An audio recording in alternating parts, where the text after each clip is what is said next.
नमस्कार मित्रांनो, जय आदिवासी मित्रांनो, काय बेस ना. आज मित्रांनो फार दिवसातून आम्ही गावातून जरा बाहेर निघलोय शहराकड. तर शहराकड मित्रांनो मी आलो ना, तर फार मित्रांनो इकडं तर फारच स्ट्रगल चालू आहे. पहा नाही आजी तर केळा काय बसेल आहे.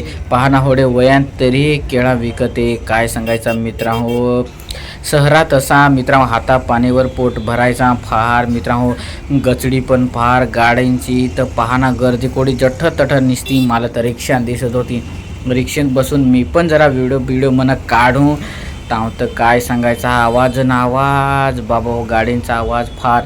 आणि मित्रांनो एक गोष्ट मी फार ऑब्झर्वेशन केली ती म्हणजे अशी गोष्ट काय ना, जिकडं तिकडं लेडीजच काहीतरी धंदा करत होत्या. म्हणजे काहीतरी भाजीपाला विकायचा, काहीतरी विकायला बसायचा.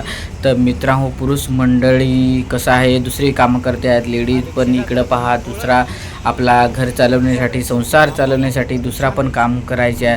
ह्या सगळ्या घटना अशा पाहून ना मला पण फार बेकार वाटला. शहरातला लाईफ मित्रांनो जगाय फार मुश्किल आहे. इथं फार मेहनत करायला लागते. आणि पाहिला तर काय मित्रांनो जिकडं तिकडं निघते रिक्षांचीच लाईन. रस्त्याला दुसऱ्या गाड्यात दिसत नाही, फक्त निसती रिक्षा दिसत आहे. काय सांगायचा, मीही रिक्षेतच मस्त प्रवास केला. पण मी तर सांगा बाबा मला एक दिवस तर निघतो का नाही. आणि मित्रांनो एक रिक्षेवाले भाऊचे पाहिला तर काय बरं टेक्नॉलॉजी या जुगाड केला होता. फोन ठेवायला एकदम भारी स्टँड बनेल होता, वेल्डरकडून बनवून घेतला आणि त्यांनी ते रिक्षेचे टेरिंगलच मध्ये जोडला होता. तर फार भारी ना हो पाय. मी बसेल तेहेत पण त्यांनी असा जुगाड करेल होता, एकदम भारी देसी जुगाड मित्रांनो. काय तर मित्रांनो आज मला शहरात जरा हिंडू एक मित्राकडे चाललो आहे. तर तुम्हाला नाव तर नाही सांगत, पण काय मित्रांनो सांगा ना का रिक्षा होडी दिसत आहेत ना, काय सांगाच नको.